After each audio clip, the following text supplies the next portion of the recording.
तयि सति परमात्मन्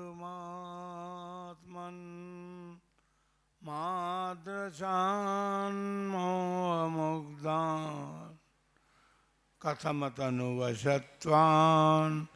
बुद्धके शान्यजेयम् सुगतमगधरं वागधीशं शिवं वा जितभवमभिवन्दे भासुरं श्रीजिनं वा।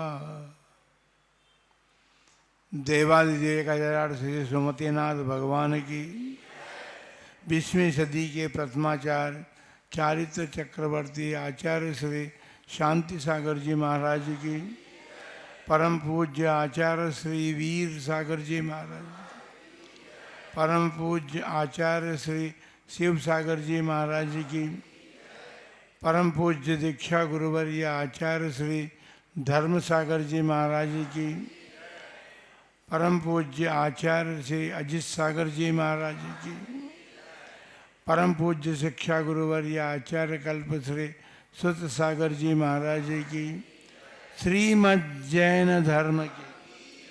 बोलिए परम पूज्य वात्सल्य वर्दी आचार्य श्री वर्धमान सागर जी महाराज की जय। बोलिए आचार्य संघ की जय। जयकारा गुरुदेव का, जयकारा गुरुदेव का। धर्मानुरागी महानुभावों, संसार के सभी प्राणी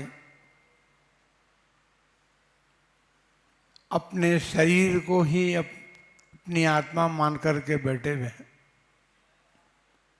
पहले ही प्राणियों ने वो भेद विज्ञान प्राप्त किया है जो शरीर से पृथक अपनी आत्मा को स्वीकार करते हैं।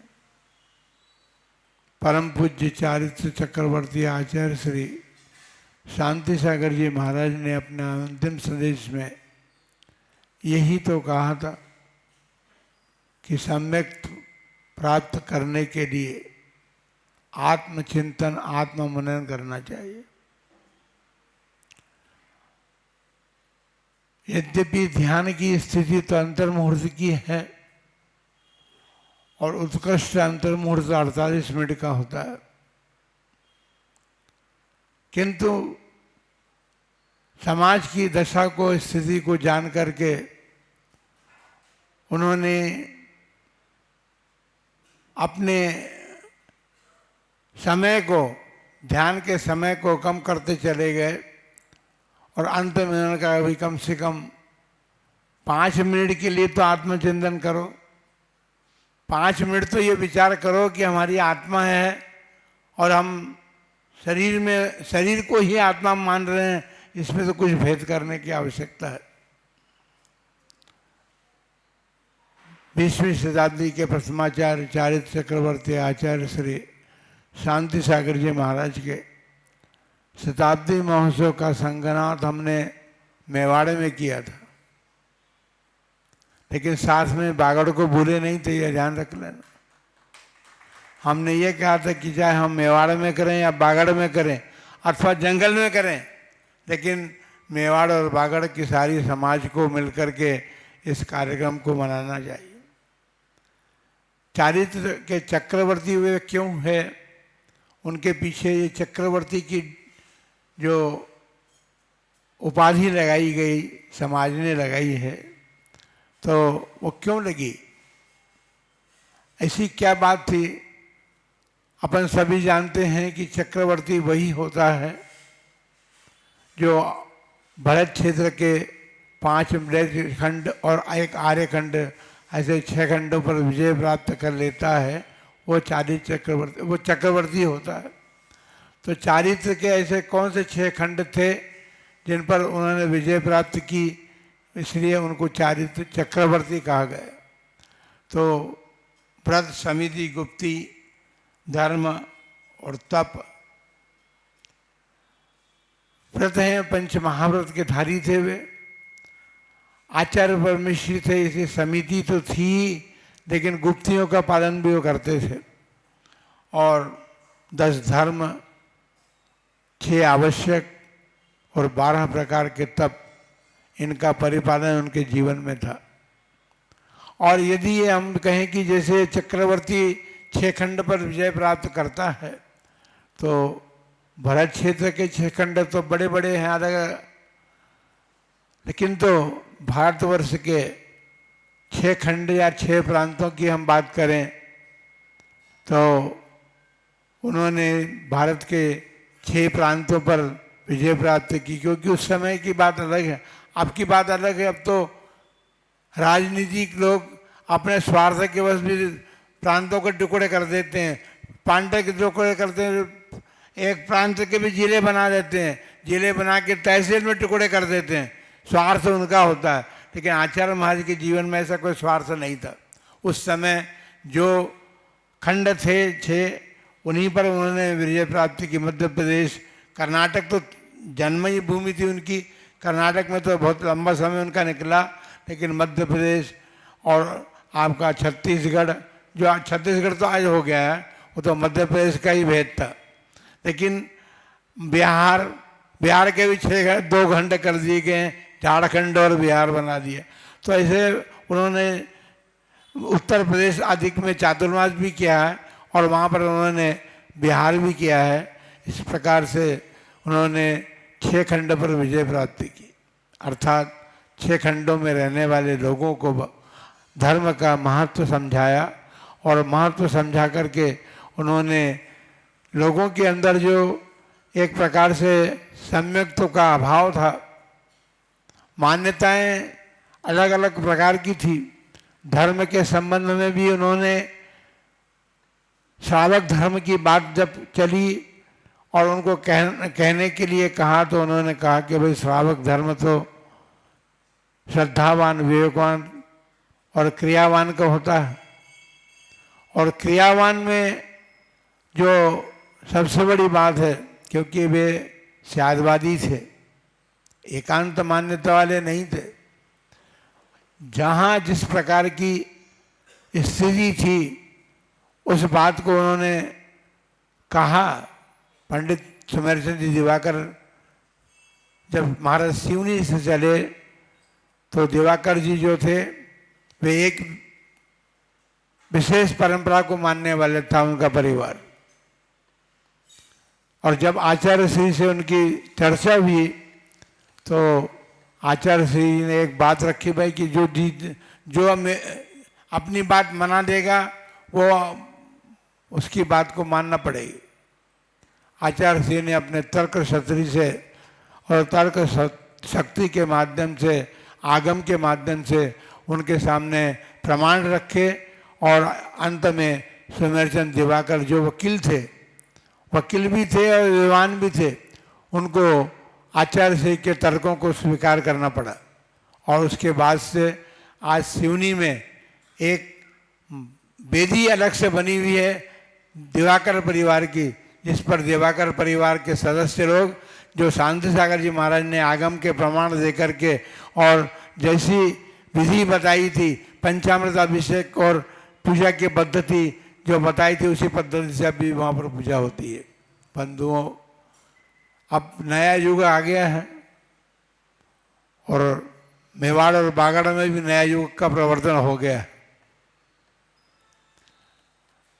हम सोचते थे कि मेवाड़ और बागड़ा भी पुराना है, लेकिन ऐसा लगने लगा कि मेवाड़ और बागड़ जो है अब नवीनता को ग्रहण करता जा रहा है।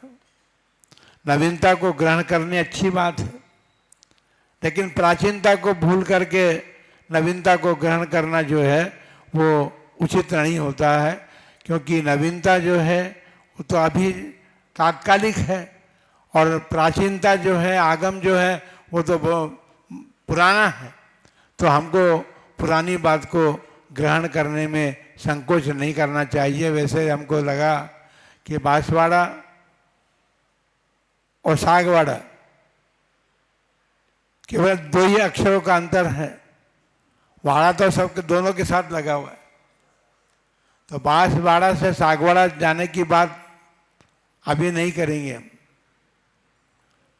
हम बांसवाड़ा के वाड़े से सागवाड़ा नहीं जाएंगे। हम तो सागवाड़ा आएंगे, जैसा कि अभी समाज ने, खोनेडिया जी ने सारी समाज की बात को रखा है कि 11 मंदिर वहाँ पर हैं और सागवाड़ा के अंतर्गत दशाहुमर समाज के 72 गांव हैं और सबका स्पर्श करना है तो फिर समय तो चाहिए ना। इसलिए दीर्घ समय जब निकलेगा तब सागवाड़ा की तरफ दृष्टि पड़ेगी और फिर सारे समाज को उसका लाभ मिले, ऐसे स्वीकृति देते हैं। लेकिन ये बात ज़रूर है कि अब नवीनता का जो बोलबाला होता जा रहा है उसकी तरफ भी समाज को ध्यान देना चाहिए। परम पूज्य आचार्य श्री शांति सागर जी महाराज ने जिस आगम परंपरा का उद्योत किया और उत्तर भारत के लोग जो बिल्कुल नहीं समझते थे वहाँ पर भी उन्होंने अपना कार्य आगम सम्मति ही किया। उसके अतिरिक्त तो उनके जीवन में 6 विशेष कार्य हुए हैं। एक तो ग्रहित मिथ्यात्व का त्याग कराया उन्होंने, क्योंकि लोग जो थे दक्षिण भारत में वीतराग भगवान को भूल चुके थे। उनके घरों में अन्य देव विराजमान थे और उनकी पूजा की जाती थी। उन्होंने लोगों को प्रेरणा दी और घरों से मिथ्यात्व को दूर करने के लिए उन सब आराध्यों को निकलवाने का पुरुषार्थ किया। लेकिन देखिए, जब किसी कार्य का पुरुषार्थ होता है तो उसकी प्रतिक्रिया भी होती है। आचार्य महाराज निर्भीक थे, ये बात तो सुनिश्चित जैसे महाराज कह रहे थे, लेकिन उनकी निर्भीकता इसलिए थी कि वे आगम को आगे रख करके चलने वाले थे। उनको कि इसलिए भय नहीं लगता था क्योंकि वे विपरीत बात कुछ भी अपने मुख से नहीं कहते थे और उसकी विपरीतता की कोई प्रेरणा उन्होंने दी भी नहीं अपने जीवन में।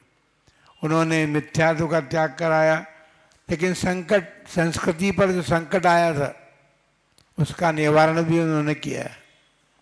सिद्धांत ग्रंथों का संरक्षण किया और जैसे नदी का प्रवाह होता है, आज सभी लोग अनुभव कर रहे हैं कि नदी के प्रवाह के समान साधु संस्था का प्रवाह देश में चल रहा है। यत्र सर्वत्र साधुगण दर्शन को प्राप्त हो रहे हैं और चातुर्मास भी आप लोग कराते हैं। इस प्रकार उन्होंने अभी वर्तमान में जो साधु हैं वो सारी जड़ तो आचार्य महाराज ही हैं उसके। आज भले ही उनका स्मरण नहीं रख करके, विस्मरण करके आज अपनी बात रखने की बात हो जाए, लेकिन फिर भी हमारा तो ये विश्वास है कि यदि समाज फिर से जागृत हो जाए तो आचार्य शांति सागर जी महाराज फिर पुनर्जीवित हो सकते हैं समाज के बीच में। आवश्यकता इस बात की है कि ऐसे कार्यक्रम को, जो कि उनके आचार्य पदारोहण का शताब्दी महोत्सव है, उस शताब्दी महोत्सव में 1 वर्ष का काल लिया गया है।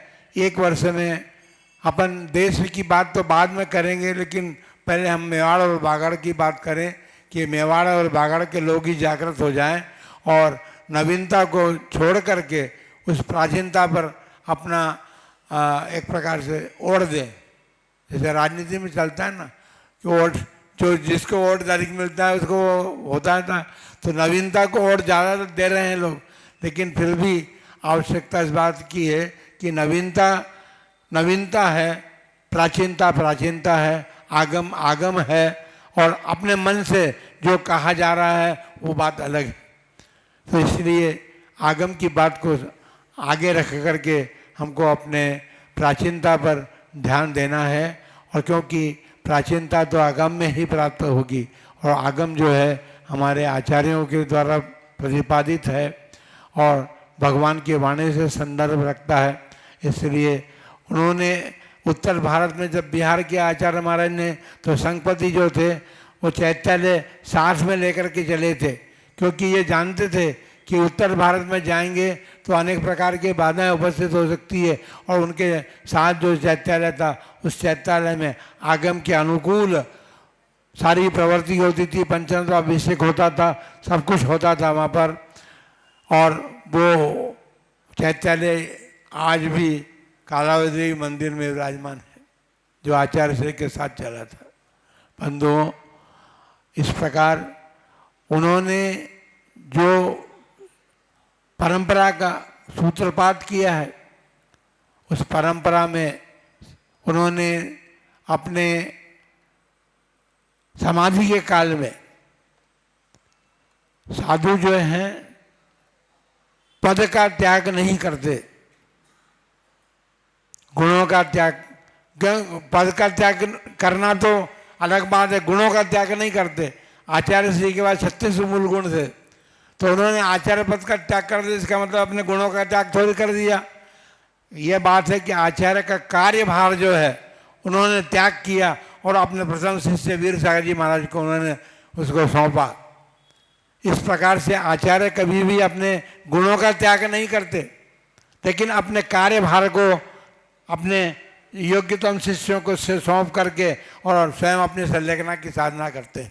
इस प्रकार उन्होंने अपने जीवन में 12 वर्षीय संलेखना लेकर के और उस संलेखना को भी पूरा किया, और तपो मंदिर पर उन्होंने कलशारोहण संलेखना के द्वारा किया। इस प्रकार ये 6 कार्य उन्होंने विशेष रूप से अपने जीवन में किए हैं। और भी बहुत सारी बातें हैं, लेकिन आज हमने इतनी ही बात कही है कि वो चक्रवर्ती क्यों थे, तो 6 खंड कौन कौन से थे, उन 6 खंड पर उन्होंने विजय प्राप्त की। और सबसे बड़ी बात ये रही कि उनके सामने मूलाचार नहीं था। आज मूलाचार के गीत जरूर गाए जाते हैं, लेकिन मूलाचार के अनुसार चर्या नहीं दिखाई देती है। वो मूलाचार नहीं होते हुए भी मूलाचार से समर्थित चर्या को उन्होंने अपने जीवन में अपनाया, और जब वो मुनि बन गए, मुनि बन करके उन्होंने चर्या का पालन किया, उसके बाद मूलाचार का प्रकाशन भी उन्होंने ही कराया था। उसके पहले मूलाचार ग्रंथ भी नहीं था। इसलिए षटखंडागम जो 6 खंड हैं वो भी, और उसका ताम्रपत्र पर अंकन करवाया उन्होंने, इसलिए जिनवाणी की सुरक्षा भी उन्होंने की। इसलिए हम आचार्य श्री को याद करते हैं। आज यदि विस्मृत हो रहे हैं, होते जा रहे हैं, तो भी हम इस बात को समाज को फिर कहेंगे कि उन महामना आचार्य देव का विस्मरण न करके स्मृति अपने हृदय में बनाए रखें। अपने जीवन में जो उन्होंने उपकार किए हैं, वो उपकारों का स्मरण करके हम उन महामना आचार्य देव का हमेशा स्मरण करते रहें। इन्हीं मंगलमय भावना के साथ जय बोलो आचार्य श्री शांति सागर जी महाराज की।